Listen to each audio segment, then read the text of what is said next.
CR 889. Yes, sure. You were charged with the state jail felony of credit or debit card abuse.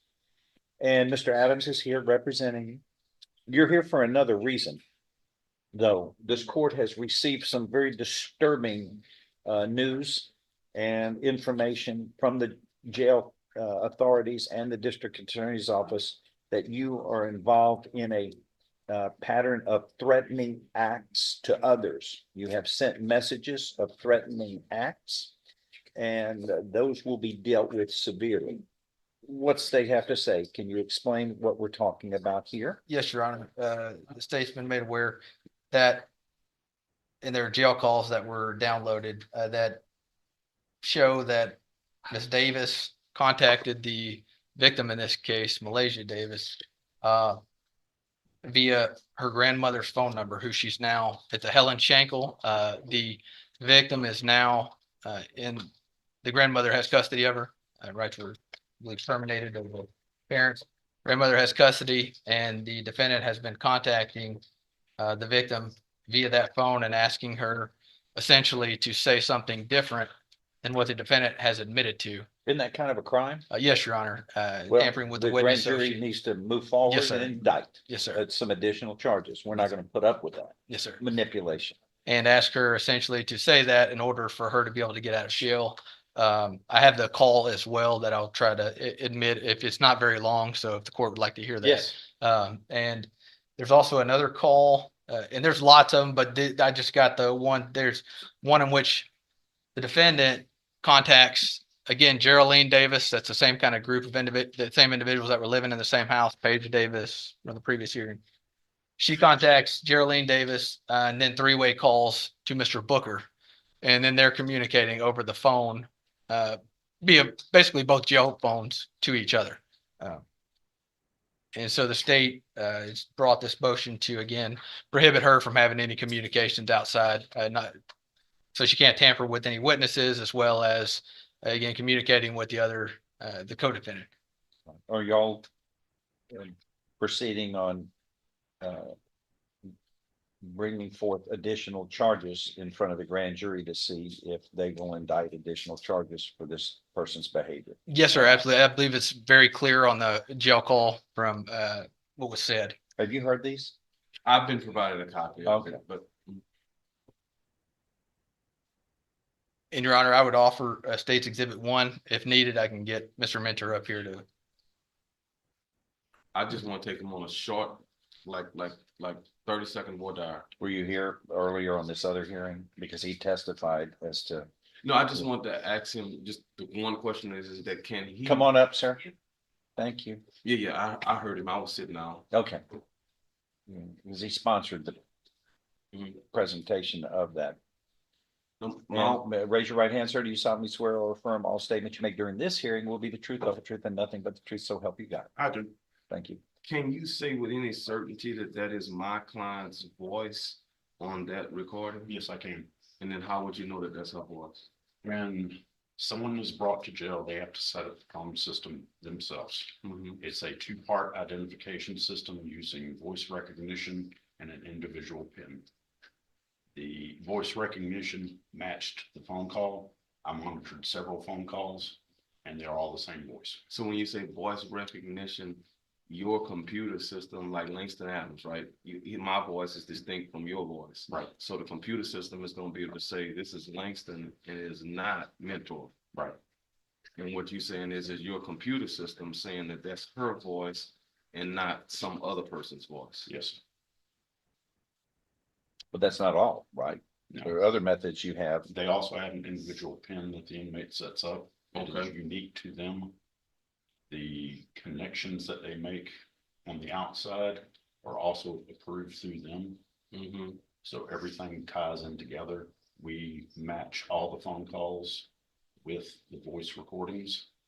So you're saying that in addition to the technology to identify the voice, the inmate has to type in a particular PIN that's only associated with that inmate, right? Yes. And in this recording, are you saying my client typed in her particular PIN? Yes, she did. It's the only way she can access it. And what was her PIN? I have no access to that. That's individual to them. All right. Anything else? Mm. Your Honor, state would just, sorry. You know, you're going to introduce. Yes, something. sir. Your Honor, the state would offer State Exhibit 1. That's the jail calls. Okay, from the defendant. any objection? I'm not saying we have to listen to it. I think you've got access to it, but Right. it's for the purposes of this hearing and for the court's determinations on rulings from the matters in this hearing. He's saying that it's less than a minute something, so I don't, Well, you gonna play? This one, play- these are actually these are probably around 4 minutes, something like that, each of them 4 or 5 minutes. I only really want to play one of them, but I'd Okay. want to admit 2 of them, but just play the one where the witness was actually tampered with. In this That's case. fine. If you gonna just play the one where he's saying that the witness is tampered, that's the most important one. That's the one that I'm more concerned about. Go ahead. Yes, Your Honor. Asked to play that for the court. Yes, you may. State's Exhibit 1 is admitted for this hearing.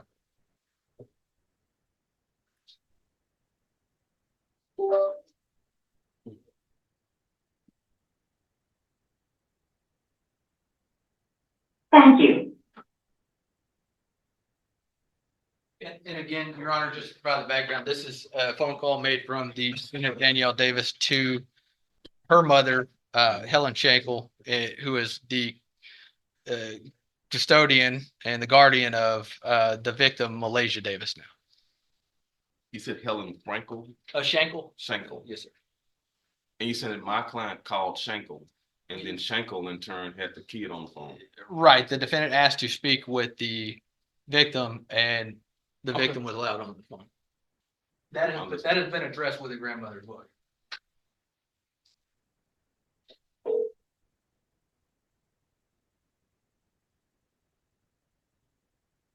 This is a prepaid call from Danielle Davis, an inmate at a correctional facility. Freeway or call waiting is not allowed, and they automatically disconnect this call. This call is also subject to being recorded or monitored, except for privileged communications between attorney and client. Please select from the following options. If you consent to this call being recorded and to accept this call, dial 1 now. To reject this call, dial 2 now. Your call has been accepted. Hello? Hey, Hey, was you asleep? no, trying to keep this baby along. Oh, Give her a breathing treatment. who, Julia? Mm-hmm. What's she, And Your Honor- what do you mean a breathing treatment? Jalea is the baby of the 12-year-old. Oh, okay. What Malaysia? They have her back down somewhere. Oh, good shit, she back down. Let me talk to her for a few seconds. Malaysia! We'll see the previous file, please. That previous case. Thank you. Okay.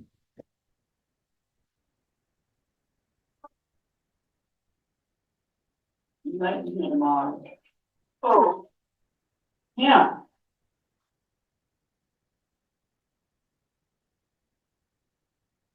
Well, Hey, why you taking so long to come to the damn phone?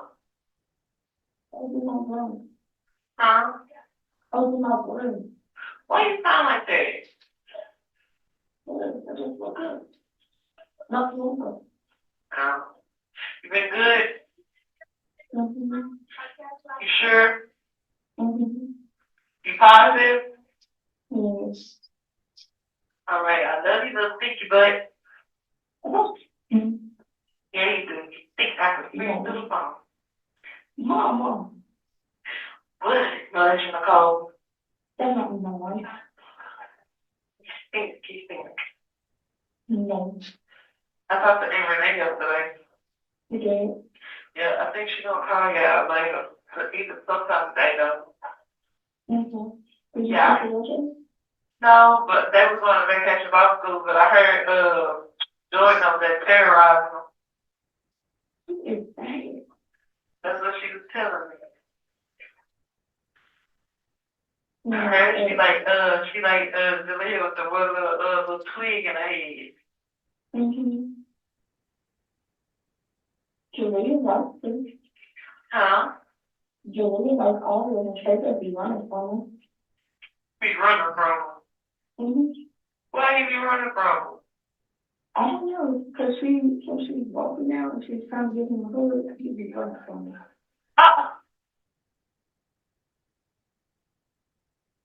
But you doing all right? Right after. You doing all right? Police, Yeah. so. What you mean, so? Like every now and then I have flashbacks, so other than that, I'm fine. It's gonna be all right, okay? Thank you. You should have told me from the get-go when you first asked it out. I know, so. But I understand you threatened you and stuff like this, so I know you were scared. Mhm. So you go, I don't know if they gonna have you come to court and testify or whatever, but you need to let them know that you didn't tell me until the last minute. Okay. My mama could get up out of here.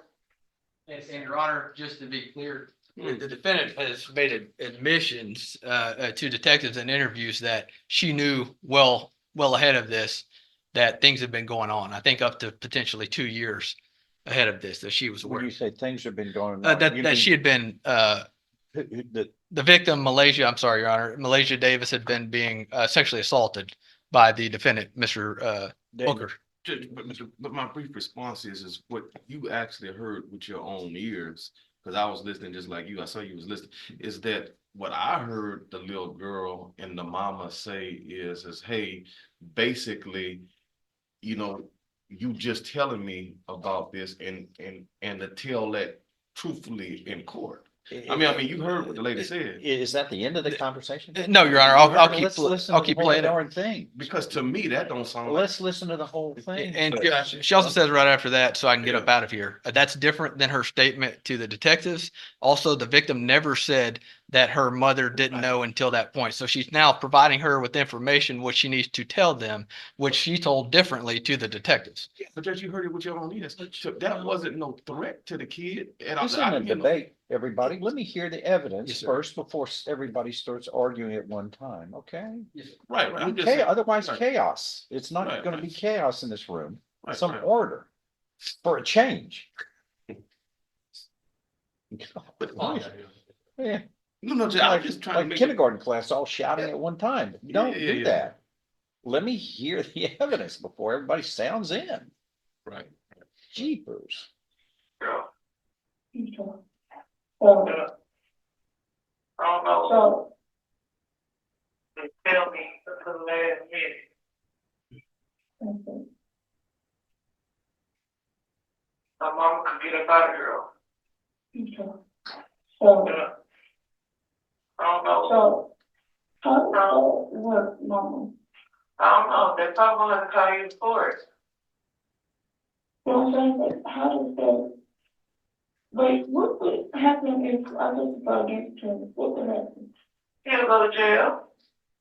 Well, I know that, but I'm saying, like, She'll go to jail for a long time later. that's what I was trying to make with it. Yeah. If they got you testifying against him, Hold on, Mama, Papa called, hold on. Well, Papa.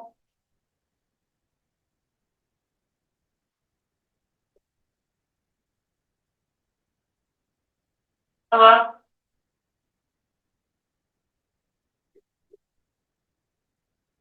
Hello? That's essentially the end of it, Your Honor. She never gets back on. Well, Judge, my position is if that's the end, the call actually helps me. It don't hurt me. Because if you listen to the call, and my argument would be,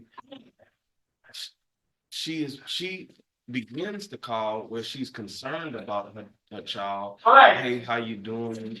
You know, what's going on, et cetera, et cetera. And then in the call, I know you heard, Judge, she's talking to the little girl and telling the little girl about how the guy you had in the courtroom, she's acknowledging that dude has been threatening you, not her threatening the child, but that dude was threatening her.